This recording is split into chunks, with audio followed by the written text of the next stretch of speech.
Hello friends. Today we are going to discuss class 9th NCERT exercise question of chapter 1 part 1. So welcome to e-classmates, your online study partner. तो चलिए फटाफट से अब शुरू करते हैं।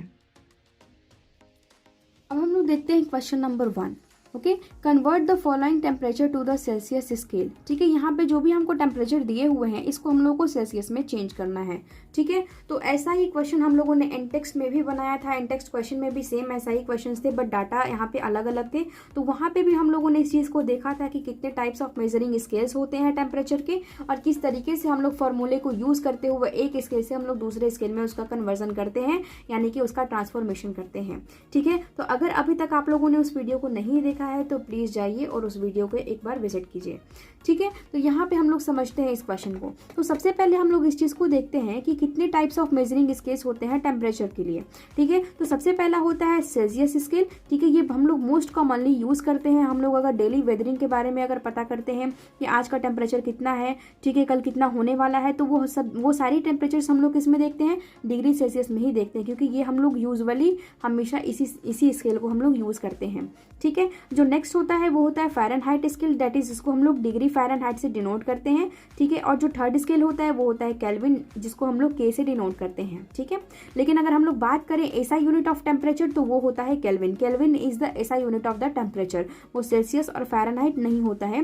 ठीक है, एसआई यूनिट ऑफ टेम्परेचर क्या होती है, केल्विन होती है। ठीक है, यहाँ देखते हैं कि किस तरीके से हम लोग कन्वर्जन करते हैं of scales of measuring temperature को। ठीक है, तो यहाँ पे कुछ फॉर्मूलाज हैं, ठीक है, जिसको हम लोगों ने इन टेक्स्ट क्वेश्चन को सॉल्व करते वक्त भी यूज किया था, एंड सेम फॉर्मूलाज को हम लोग यहाँ पे भी यूज कर रहे हैं। ठीक है, फर्स्ट फॉर्मूला क्या है, डिग्री सेल्सियस को फ़ारेनहाइट में चेंज करने के लिए। सेकेंड फॉर्मूला क्या है, डिग्री फ़ारेनहाइट को डिग्री सेल्सियस में चेंज करने के लिए। And the third formula is to change the degree Celsius into the Kelvin. Okay, तो अब हम देखते हैं अपने क्वेश्चन को। यहाँ पे केल्विन में हम लोगों को टेम्परेचर मेंशन किया हुआ है and we have to change into the Celsius scale. Okay, तो हम लोग सेम फॉर्मूले को यूज करते हुए देखते हैं। ठीक है, यहाँ पे हम लोग को किसके किसके बीच में रिलेशन देखना है, केल्विन के बीच में और सेल्सियस के बीच में। तो ऐसा रिलेशन यहाँ हमारा थर्ड वाला है, तो we are going to use the third relation. ठीक है, तो यहाँ पे फॉर्मूला क्या है कि is equal to degree Celsius plus 273.16। ठीक है, यहाँ पे हम लोग 0.16 को कैलकुलेशन के टाइम हम लोग नेग्लेक्ट कर सकते हैं इजीली, हम लोग सिर्फ और सिर्फ 273 को भी यूज कर सकते हैं। ठीक है, और हम लोग इस क्वेश्चन में सिंपली हम लोग 273 को ही यूज करेंगे, 0.16 को हम लोग नेग्लेक्ट कर देंगे। ठीक है, तो यहाँ पे हम लोग को क्या फाइंड करना है, केल्विन को हम लोगों को सेल्सियस स्केल में चेंज करना है। ठीक है, तो यहाँ पे सेल्सियस स्केल की वैल्यू क्या हो जाएगी, केल्विन माइनस 273। ओके, तो यहाँ पे केल्विन कितना दिया हुआ है, केल्विन दिया है 293। ठीक है, माइनस 273, तो यहाँ पे कितना आ गया टेम्परेचर हमारा, 20 आ गया, यानी कि डिग्री सेल्सियस की वैल्यू कितनी है, 20 है। ठीक है, यानी कि इन शॉर्ट अगर हम कहें तो यहाँ पे 293 केल्विन की वैल्यू कितनी होगी, डैट अगर इसको हम लोग सेल्सियस में कन्वर्ट करेंगे तो that is equal to 20 degree Celsius. Okay, now अब हम लोग सेकंड को देख लेते हैं। ठीक है, सेकंड क्या है, 470 केल्विन है। सेकंड क्या है, 470 केल्विन है। तो अगेन यहाँ पे डिग्री सेल्सियस की फॉर्मूला क्या होती है, केल्विन माइनस 273। ठीक है, तो केल्विन की वैल्यू कितनी है, 470 दिया हुआ है हमारे क्वेश्चन में, और हम लोग यहाँ पे सब्ट्रैक्ट कर देंगे 273 को, एंड दैट इज 197। ठीक है, तो यहाँ पे हम लोगों को डिग्री सेल्सियस की वैल्यू मिल गई है। ठीक है, तो हम लोगों को क्या मिला, यहाँ पे 470 केल्विन की वैल्यू कितनी होगी, 197 डिग्री सेल्सियस। ओके, तो यहाँ पे हम लोगों ने इजीली फॉर्मूले को यूज करते हुए हम लोगों ने दोनों ही केल्विन्स को हम लोगों ने सेल्सियस में कन्वर्ट कर लिया। Now comes to the second question, convert the following temperatures to the Kelvin scale. Okay, यहाँ पे हमको टेम्परेचर्स जैसा कि हम देख सकते हैं कि हमको डिग्री सेल्सियस में दिया है and we have to change it into Kelvin scale. Okay, तो ये भी जस्ट लाइक क्वेश्चन नंबर 1 है जो हम लोगों ने अभी जस्ट सॉल्व किया है। ठीक है, तो हम लोग सबसे पहले देख लेते हैं कि मेजरिंग स्केल्स क्या होते हैं, जैसा कि हम लोगों ने क्वेश्चन नंबर 1 में देखा है। ठीक है, तो यहाँ पे हम लोग सिंपली यहाँ पे हम लोग डायरेक्टली कन्वर्जन का हम लोग प्रोसेस स्टार्ट करते हैं। ठीक है, तो यहाँ पे अगेन हम लोगों को डिग्री सेल्सियस को केल्विन में कन्वर्ट करना है। ठीक है, तो हम लोग डिग्री सेल्सियस का और केल्विन का हम लोग रिलेशन देख लेते हैं, and that is relation number third. तो we are going to use the relation number third to solve this question. Okay, तो यहाँ पे हम लोग देख लेते हैं।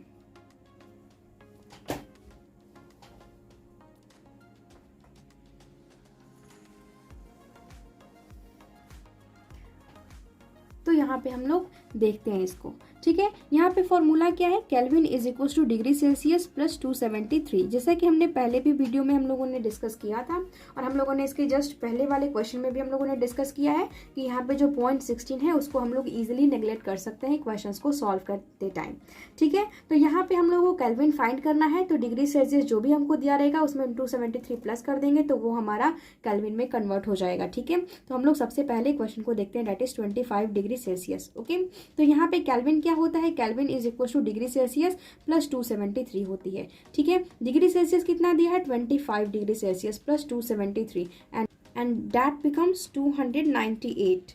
ठीक है, तो यहाँ पे हमको केल्विन की वैल्यू मिल गई कितनी, 298। ठीक है, तो जब भी हम लोगों ने यहाँ पे कन्वर्ट किया 25 डिग्री सेल्सियस को तो इसकी वैल्यू कितनी मिली हमको, 298 केल्विन मिली। ठीक है, हम लोग नेक्स्ट देख लेते हैं, दैट इज 373 डिग्री सेल्सियस। ठीक है, इसको भी हम लोग केल्विन में कन्वर्ट कर लेते हैं, that is degree Celsius plus 273। Okay, and Celsius कितना है, क्वेश्चन में दिया है हमको 373 plus 273 and that is equal to 646। तो यहाँ पे केल्विन की वैल्यू हमको मिल चुकी है 646। इट मीन्स कि 373 डिग्री सेल्सियस की वैल्यू केल्विन में कितनी होती है, वो होती है 646 केल्विन। ओके, तो हम लोग यहाँ पे फॉर्मूले को यूज करते हुए हम लोगों ने इजिली सेल्सियस को हम लोगों ने कन्वर्ट कर दिया केल्विन में। Okay, now comes to question number 3, give reason for the following observations. यहाँ पे जो भी हमको ऑब्जर्वेशंस दिए हैं उसके पीछे के रीजंस हम लोगों को देने हैं। ठीक है, naphthalene ball disappear with time without leaving any solid. ठीक है, and second one is we can get the smell of perfume sitting several metres away. ठीक है, दोनों ही कंडीशंस वैलिड हैं, जो दोनों ही ऑब्जर्वेशंस हैं उनको हम लोग डेली लाइफ में ऑब्जर्व करते हैं, बट यहाँ पे हम लोग को उसके पीछे का रीज़न बताना है, that what is the reason behind this observations. ठीक है, जिसको हम लोग डेली लाइफ में ऑब्जर्व करते हैं। तो सबसे पहला ऑब्जर्वेशन है, that is naphthalene ball disappear with the time without leaving any solid. Naphthalene balls होते हैं ना, वो डिसअपियर हो जाते हैं लेकिन उनका कोई सॉलिड रेसिड्यू नहीं बचता है। ठीक है, तो इसके पीछे का रीज़न क्या है। ठीक है, तो बेसिकली जो नेफ्थलीन बॉल होते हैं ना, वो कैसे होते हैं, वो सब्लिमेशन प्रोसेस को करते हैं। ठीक है, ये सब्लाइम होते हैं, सब्लिमेशन प्रोसेस को करते हैं। ठीक है, तो सब्लिमेशन प्रोसेस क्या होता है, it is a process that take part in the change of state of matter. ठीक है, ये एक ऐसा प्रोसेस है जो कि कहाँ पार्ट करता है, जब हम लोग स्टेट्स ऑफ मैटर को जब चेंज करने का प्रोसेस को हम लोग देखते हैं तब। ठीक है, तो यहाँ पे सब्लिमेशन प्रोसेस क्या होता है ना, कि जो सॉलिड होता है ना वो डायरेक्टली कहाँ पे चेंज हो जाता है, किस स्टेट में चेंज होता है, वो डायरेक्टली गैस में चेंज हो जाता है।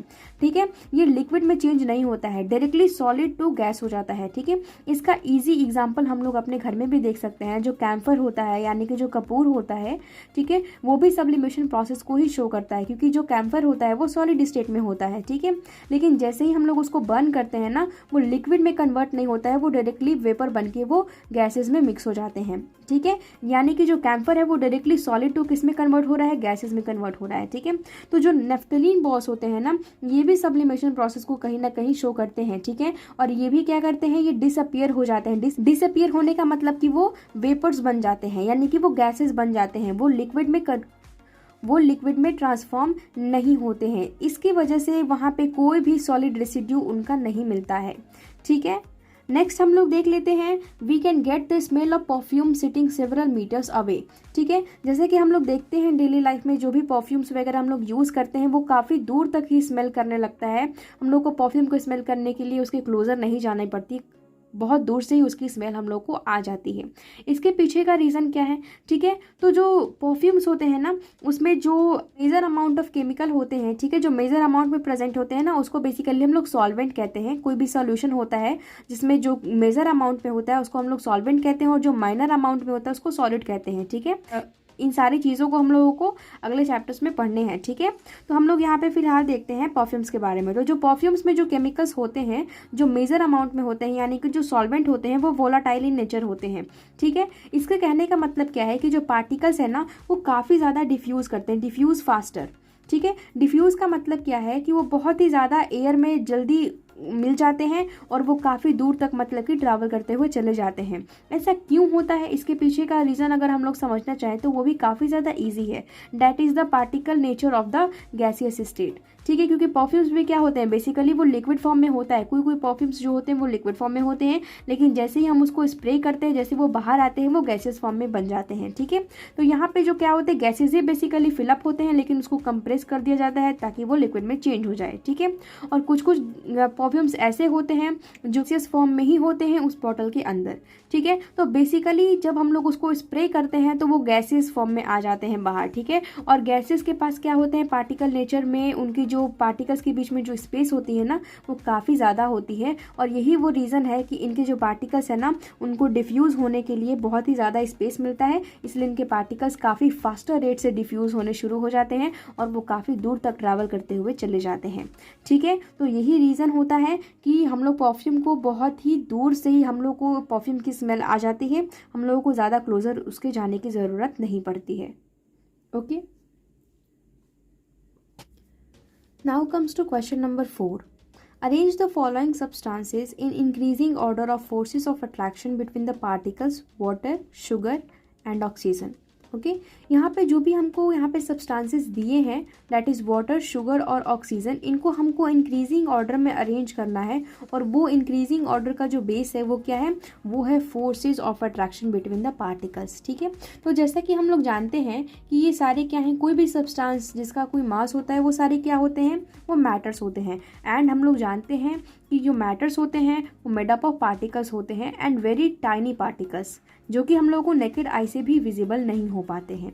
ठीक है, तो सबसे पहले हम लोग देख लेते हैं कि ये कौन से स्टेट ऑफ मैटर है। ठीक है, जैसे कि यहाँ पे सब्सटेंसेस वाटर मेंशन किया है, ठीक है, क्वेश्चन में शुगर मेंशन किया है, और यहाँ पे ऑक्सीजन को मेंशन किया गया है। ठीक है, तो सबसे पहले हम लोग कंसीडर करते हैं कि ये जितने भी जो सब्सटेंसेस हैं वो कौन से स्टेट ऑफ मैटर से बिलोंग करते हैं। ठीक है, तो वाटर क्या होता है, water is the liquid state of matter. Sugar क्या है, sugar is the solid state of matter, and oxygen is the gaseous state of matter. ठीक है, यहाँ पे हम लोगों ने क्लासीफाई तो कर लिया कि ये सब्सटेंसेस कौन सी स्टेट ऑफ मैटर हैं। ठीक है, बट यहाँ पे हम लोग को क्वेश्चन में अरेंज करना है in the increasing order of forces of attraction between the particles. ठीक है, तो हम लोग सबसे पहले समझते हैं कि ये सारे स्टेट ऑफ मैटर्स में अरेंजमेंट्स क्या होती हैं, पार्टिकल्स की स्पेस की और पार्टिकल्स के फोर्स ऑफ अट्रैक्शन की। ठीक है, तो हालांकि ये जितने भी टर्म्स है, जो इंटरमॉलिकुलर फोर्स ऑफ अट्रैक्शन है या फिर जो intermolecular space between the particles है, ये सारे ही टर्म्स हम लोगों ने ऑलरेडी इन टेक्स्ट क्वेश्चन को सॉल्व करते वक्त यूज़ किया है, और काफ़ी ज़्यादा डिटेल तरीके से हम लोगों ने इस चीज़ को पढ़ा भी है। ठीक है, तो अगर अभी तक आप लोगों ने इस चैप्टर के इन टेक्स्ट क्वेश्चंस के वीडियोस को नहीं देखा है तो please go and visit it. Okay, यहाँ पे हम लोग देख लेते हैं कि यहाँ पे पार्टिकल्स की ऐसी कौन कौन सी कैरेक्टरिस्टिक्स होती है जिसकी वजह से हम लोग इसको अरेंज कर सकते हैं in the increasing order of forces of attraction between the particles. ठीक है, तो जैसा कि हम लोग जानते हैं कि matters are made up of particles. ठीक है, और वो पार्टिकल्स के बीच में कुछ ना कुछ स्पेसेस भी होती हैं।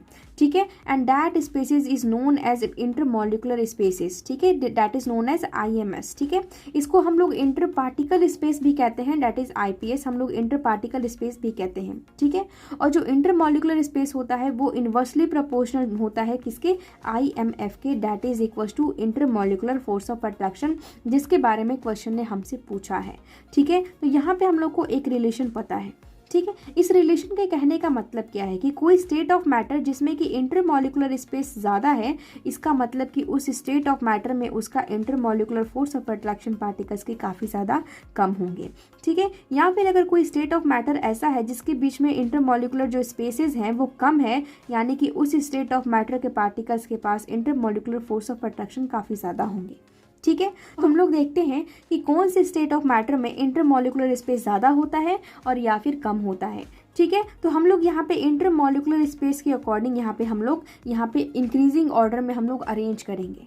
ठीक है, सबसे ज़्यादा कम स्पेस सॉलिड के पार्टिकल्स में होती है। ठीक है, उससे ज़्यादा स्पेस लिक्विड के पार्टिकल्स में होती है, और उससे भी ज़्यादा स्पेस गैसेस के पार्टिकल्स में होती है।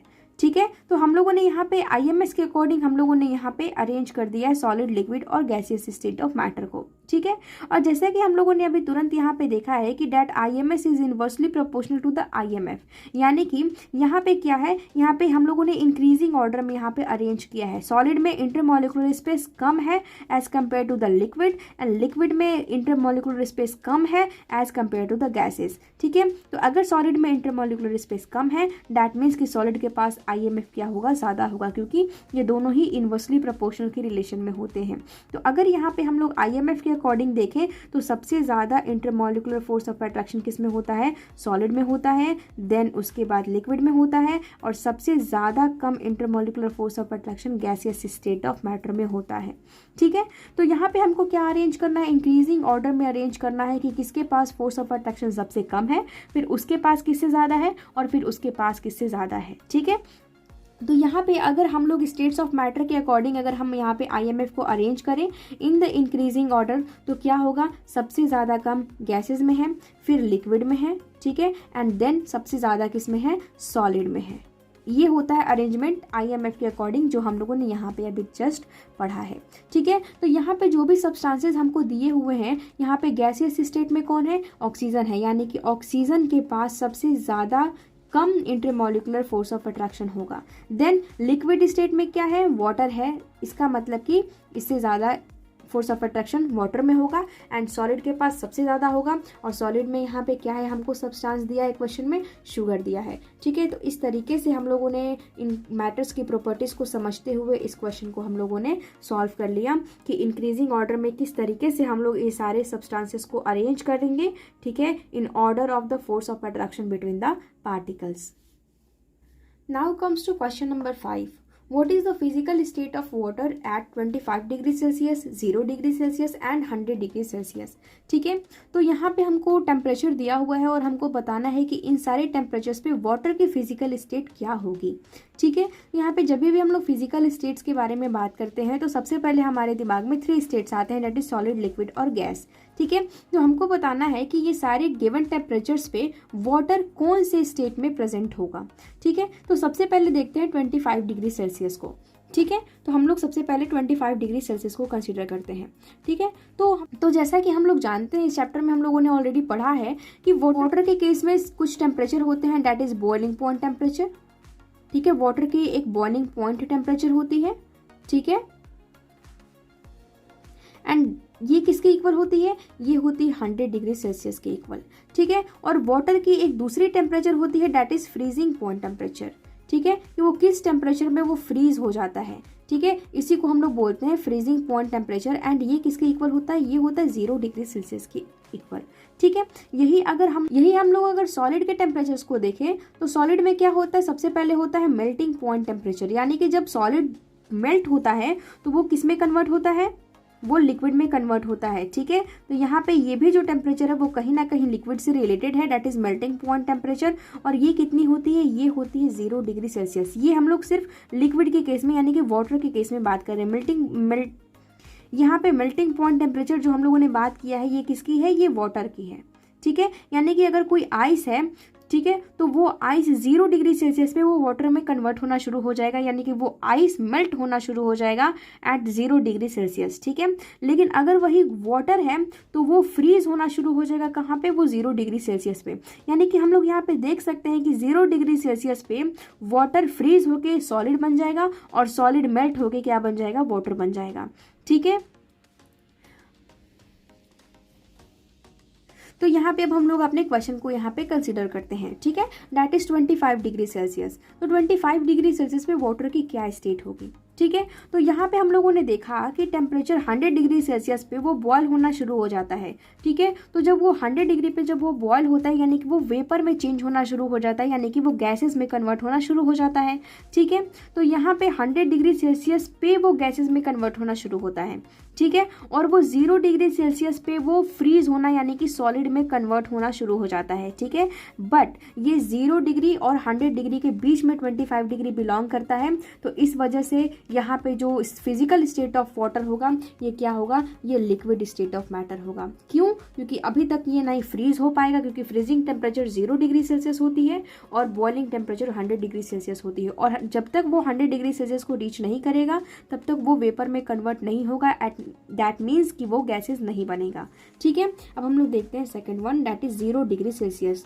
तो जैसा कि हम लोगों ने यहाँ पे देखा है कि 0 डिग्री सेल्सियस में वाटर फ्रीज होकर के आइस बनता है, यानी कि सॉलिड स्टेट बनता है। ठीक है, और 0 डिग्री सेल्सियस पे कोई सॉलिड यानी कि आइस क्या होता है, वो वाटर में मेल्ट होना शुरू हो जाता है। ठीक है, तो अगर हम 0 डिग्री सेल्सियस पे फिजिकल स्टेट ऑफ वाटर को देखें तो वो या तो आइस हो सकता है या तो वो सिंपली वाटर हो सकता है, ठीक है। और आइस कौन सी स्टेट में होता है, सॉलिड स्टेट में होता है, ठीक है। और वाटर किस स्टेट में होता है, वो होता है लिक्विड स्टेट में। यानी कि जो फिजिकल स्टेट ऑफ वाटर है एट द 0 डिग्री सेल्सियस वो सॉलिड भी हो सकता है और लिक्विड भी हो सकता है, ठीक है। Now comes to the third one, that is 100 degree Celsius, ठीक है। तो हम लोगों ने यहाँ देखा है कि 100 डिग्री सेल्सियस क्या होता है, boiling point temperature of water होता है, ठीक है। यानी कि इस टेम्परेचर पे आने के बाद वो बॉयल होना शुरू हो जाता है, ठीक है। और बॉयल होना जैसे ही वो शुरू होता है वैसे ही वो वेपर्स में कन्वर्ट होना शुरू हो जाता है। और वाटर वेपर्स क्या होते हैं, वो गैसियस स्टेट ऑफ मैटर होते हैं। यानी कि 100 डिग्री सेल्सियस पे कुछ वाटर के फॉर्म में ही होता है,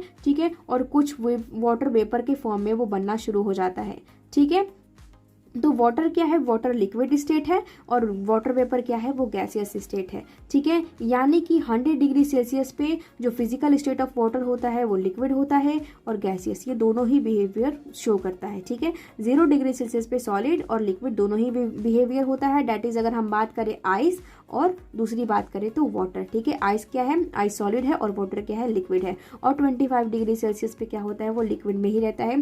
क्यों, क्योंकि 0 डिग्री सेल्सियस पे वो फ्रीज होता है, ठीक है। और वो 100 डिग्री सेल्सियस पे वो मेल्ट होना शुरू हो जाता है, डैट मीन्स वो गैसेस में कन्वर्ट होना शुरू हो जाता है। तो यहाँ पे वो सॉलिड स्टेट बनता है और यहाँ पे वो गैसेस स्टेट बनता है। लेकिन इसके बीच में जो भी टेम्परेचर्स होते हैं उसमें क्या रहता है, वो लिक्विड स्टेट में ही रहता है, ठीक है। और इसी के बीच में कहीं ना कहीं 25 डिग्री सेल्सियस भी रहता है। सो 25 डिग्री सेल्सियस पे वो क्या रहता है, वो लिक्विड स्टेट में ही रहता है। तो आई होप कि ये पूरा कॉन्सेप्ट आप लोगों को अच्छी तरीके से समझ में आई होगी। तो आज के लिए बस इतना ही। हम फिर मिलते हैं नेक्स्ट क्वेश्चंस के साथ अपने अगले वीडियो में। सो तब तक के लिए अच्छे से पढ़ो, ध्यान से पढ़ो और क्वेश्चंस को कंप्लीट करो। अगर कोई डाउट होता है तो कमेंट सेक्शन में मेंशन करो।